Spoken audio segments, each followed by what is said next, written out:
Satu waktu saat setelah Nuaiman wafat, Rasulullah yang mandiin, Rasulullah yang kafanin, Rasulullah yang masuk ke liang lahat. Kebayang kita, tangan Rasul Shallallahu Alaihi Wasallam memegang jasad seseorang, sudah pasti jasad tersebut diharamkan masuk ke dalam api neraka. Sedih Nabi Shallallahu Alaihi Wasallam kehilangan sahabat yang selalu membuat gembira Nabi Muhammad Shallallahu Alaihi Wasallam. Setelah dikubur, semua masyarakat pulang. Rasul Shallallahu Alaihi Wasallam mengatakan, wahai sahabat, silahkan kalian pulang. Aku ingin menyaksikan saat Nuaiman ditanyakan oleh para malaikatnya Allah. Aku khawatir Nuaiman tidak dapat menjawab. Ditungguin sama Nabi Muhammad Shallallahu Alaihi Wasallam. Ini mukjizatnya Nabi. Nabi dapat mendengar mungkar nangkir saat dimana dia membicarakan, mempertanyakan kepada ahli kubur. Datang malaikat mungkar nakir. Assalamualaikum ya ahlal jannah. Ya Allah, mudah-mudahan kita semua di alam kubur dapatkan pertanyaan begini nih dari malaikat. Salam kepadamu wahai penghuni surga. La ilaha illallah. Allahumma ja'alna minhum. Amin ya rabbal. Man rabbuka? Allahu rabbi, kata Nuaiman. Wa man nabiyuka?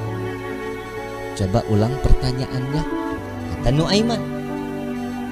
Wa man nabiyuka? Tunggu, kayaknya saya salah dengar. Wa man nabiyuka? Jangan kencang-kencang, orangnya masih di atas tuh, katanya. Di situ Nabi masih tertawa. Nuaiman walaupun ada di dalam liang lahat masih membuat senyum baginda Nabi Muhammad Sallallahu Alaihi Wasallam. Apa yang membuat seperti ini? Cinta.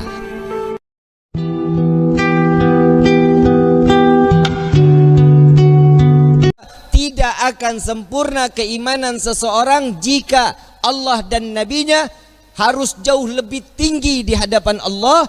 Itulah yang dikatakan orang-orang yang beriman. Sayyidina Umar bin Khattab, ada yang kenal Sayyidina Umar?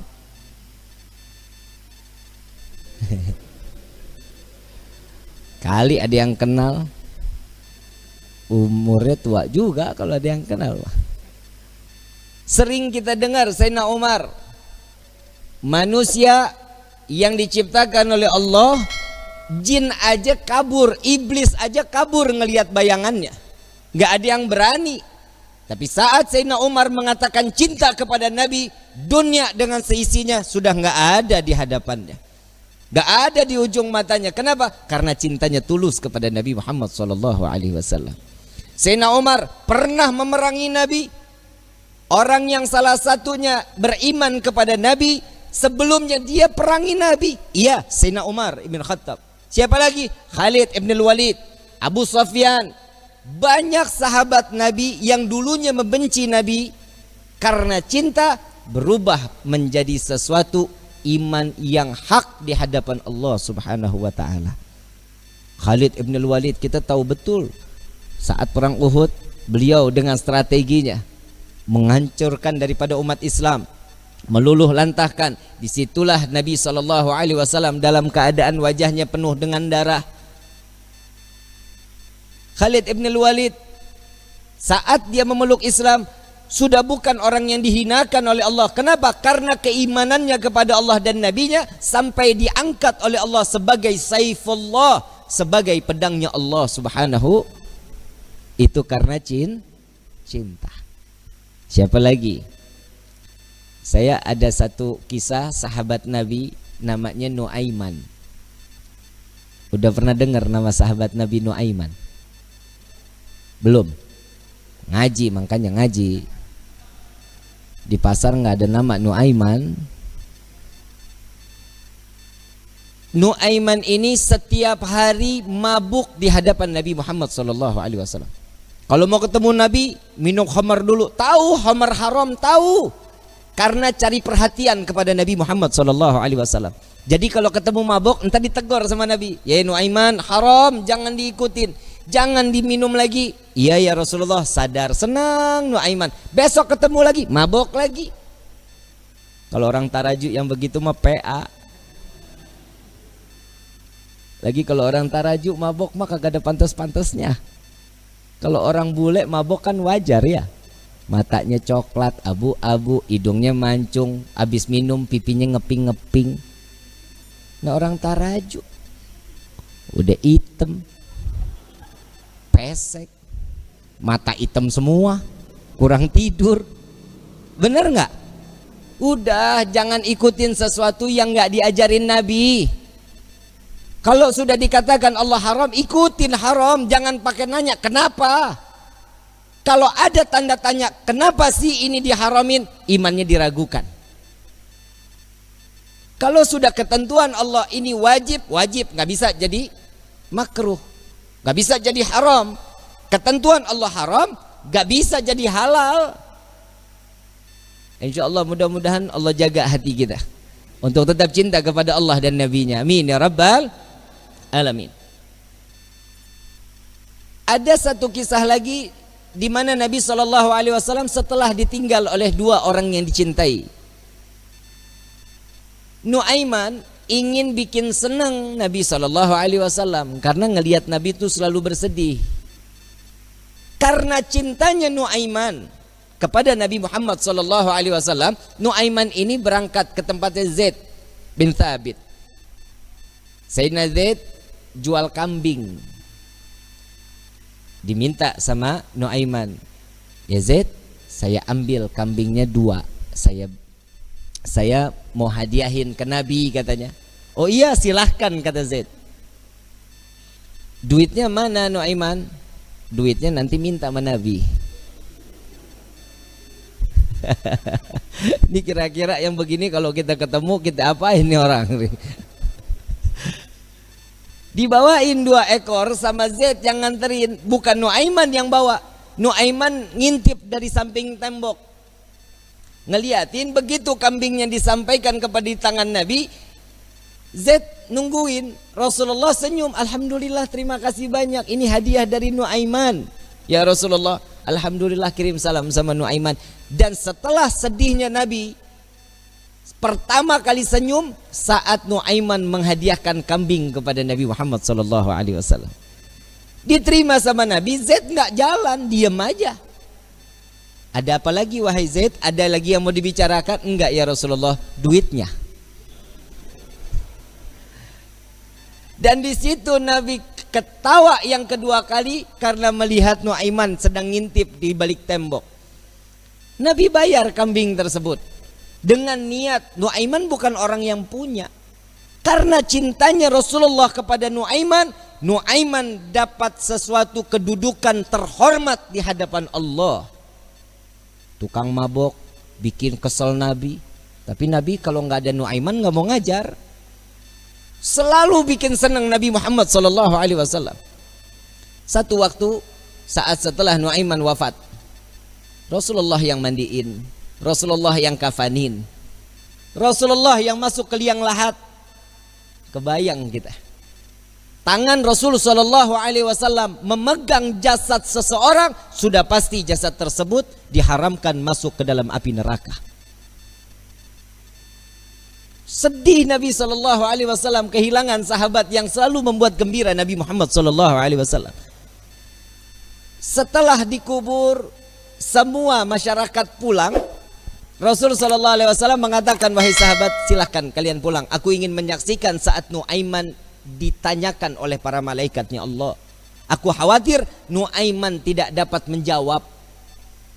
Ditungguin sama Nabi Muhammad SAW. Ini mukjizatnya Nabi. Nabi dapat mendengar mungkar nangkir saat dimana dia membicarakan, mempertanyakan kepada ahli kubur. Datang malaikat mungkar nakir. Assalamualaikum ya ahlal jannah. Ya Allah, mudah-mudahan kita semua di alam kubur dapatkan pertanyaan begini nih dari malaikat. Salam kepadamu wahai penghuni syurga. La ilaha illallah. Allahumma ja'alna minhum. Amin ya rabbal. Man rabbuka? Allahu rabbi, kata Nuaiman. Wa man nabiyuka? Coba ulang pertanyaannya, kata Nuaiman. Wa man nabiyuka? tunggu, kayaknya saya salah dengar. Waman nabiyuka, jangan kencang-kencang, orangnya masih di atas tuh katanya.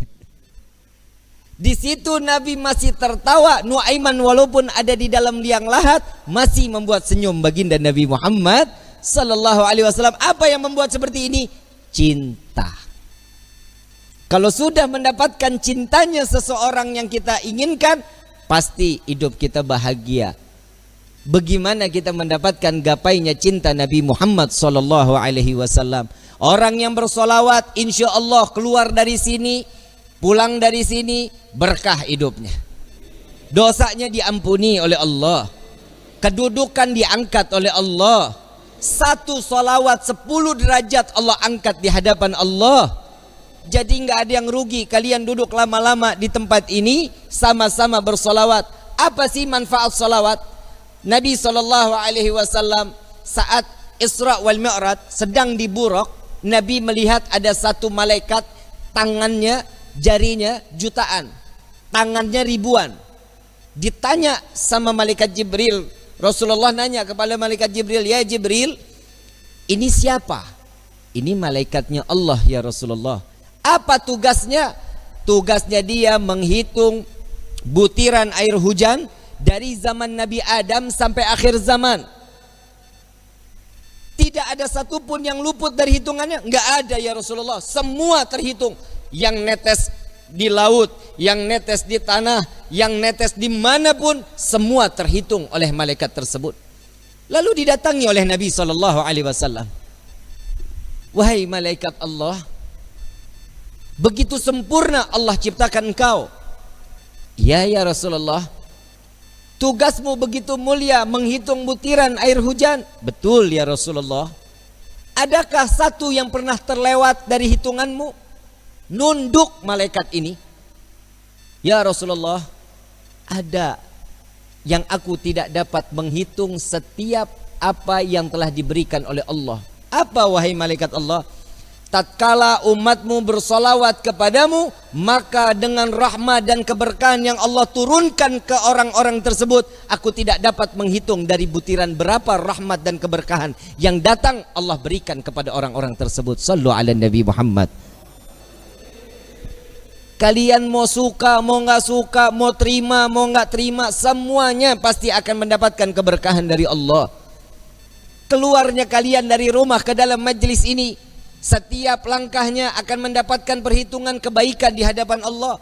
Na'udzubillah min dzalik. Seandainya mudah-mudahan Allah kasih kita umur panjang, kita keluar dari tempat ini, Allah ambil nyawa kita, mati dalam keadaan husnul khatimah. Dan beberapa saat yang lalu banyak orang-orang yang dikiranya kita umur panjang, masih muda, sekarang telah meninggal dunia ngelewatin kita. Betul? Karena ada satu wabah COVID-19. Tapi ingat, kematian itu bukan karena corona. Kematian itu sudah maktub yang telah diberikan oleh Allah. Setiap manusia, kullu nafsin dha'iqatul, setiap yang bernyawa pasti akan mati. Apa meninggal yang betul? Mati apa meninggal? Meninggal. Meninggal. Benar meninggal. Inna salati wa nusuki wa mama mati. Nggak ada wa meninggali. Betul? Udah sama aja udah ya. Mau meninggal, mau mati, pokoknya intinya is dead. Paeh. Betul ya? Ujian yang Allah berikan kepada kita berupa corona, inilah dimana Allah akan tingkatkan keimanan seseorang. Imannya tersebut naik atau turun. Nah ini tergantung nih. Ini kan musibah. Ada di perorangan mendapatkan itu berupa ujian atau itu berupa azab. Bib, siapa yang mendapatkan azab? Mereka yang tidak dekat dengan Allah, mereka yang jauh dari Allah, mereka yang tidak beribadah kepada Allah. Ini adalah salah satu contoh azab baru di dunia. Rezeki seret, benar. Kerja di PHK, Betul. Coba lihat orang-orang yang mendapatkan ujian berupa ini ujian dari Allah, ini paling senang. Kenapa? Tatkala dia dekat dengan Allah, orang yang mendapatkan ujian pasti ada kelas di mata Allah. Kalau dia ada kelas di mata Allah, berarti akan ada kenaikan derajat di sisi Allah. Nah, tinggal diri kita nih. Diri kita dapatnya nih berupa ujian atau azab buat diri kita nih. Ini tergantung dari diri kita. Nggak usah dijawab, Bib saya dapat azab, Bib saya dapat ujian. Bukan. Tapi ayo introspeksi diri. Sampai di mana ketaatan kita kepada Allah. Coba sekarang, kayak dari kemarin-kemarin sholat Jumat libur. Betul ya? Tapi di sini nggak libur. Jalan terus. Nggak ada corona. Alhamdulillah, ada orang juga yang nyaut, Bib, giliran saya mau sholat masjid ditutup. Lah, lu dari kemarin kemana aja? Jika ada satu musibah datang ke satu negeri, jika ini menjadi satu mudarat, maka diperbolehkan sholat Jumat di rumah 4-2 orang, terserah, gak apa-apa. Ini diperbolehkan. Tapi jangan coba-coba. Kalau seandainya ini cuman hanya penipuan atau ini sebuah satu kezaliman, maka yang tanggung itu bukan diri kita. Yang nanggung siapa? Urusan mereka yang memberikan satu kebijakan. Jadi kita sami'na wa ata'na aja, ikutin aja bagaimana kisarannya Allah udah memberikan seperti ini. Dari manusia-manusia yang sekiranya dia lalai kepada Allah, membuat kita nggak bisa ibadah kepada Allah, urusan dia dosanya kepada Allah. Kita tinggal ikutin aja. Tapi mudah-mudahan semua kita dipanjangkan umur oleh Allah Subhanahu wa taala. Mudah-mudahan wabah corona diangkat oleh Allah. Jika wabah corona ini adalah pasukan Allah yang Allah turunkan ke dunia untuk menyadarkan setiap hambanya, maka insya Allah ya Allah selesaikan semua tugas-tugas mereka. Amin ya rabbal alamin. Ini mau diterusin nggak? Terus nih. Sampai jam berapa kita nih? Hah? Saya kalau udah ngomong nggak mau berhenti loh. Bisa ketemu subuh loh kita loh, mau? Mau? Sampai jam 4 setuju? Gua mah enggak. Capek loh lidah lo. Hadirin wal hadirat yang dirahmati oleh Allah Subhanahu wa taala. Betapa beruntung setiap manusia yang diringankan langkah kakinya untuk sama-sama mendekatkan diri kepada Allah. Kita keluar dari sini, kita datang ke tempat ini, dari luar datang ke sini, yang pertama dengan niat mencari ridha dari Allah. Jangan niat snack. Percuma, nggak ada snacknya juga. Betul nggak? Gua aja cuman air putih. Tadi ngopi juga di rumah Pak Suha. Pak Suha numpang ngopi, tahu di masjid nggak bakal ada kopinya. Nah tiap hari kita datang ceramah, kasih air putih dikira gue mujair kali. Mesti ada warnanya kayak manis-manis gitu kan, enak ya. Bener Bib ya? Manisnya kayak Habib Alwi. Hadirin wal hadirat rahimakumullah. Sama-sama saya mau ngajak sholawat, boleh? Yang ada air, airnya dibuka. Kita baca sholawat tibil qulub. Yang punya penyakit, insya Allah penyakitnya diangkat oleh Allah. Berkah di hari Jumat ini, mudah-mudahan sholawat ini diterima oleh Allah dan ini menjadi suatu kebaikan buat diri kita. Amin ya rabbal. Yang kurang ibadah, insya Allah berkah salawat ini kita makin ditingkatkan tingkatan iman ibadah kita kepada Allah. Amin ya rabbal.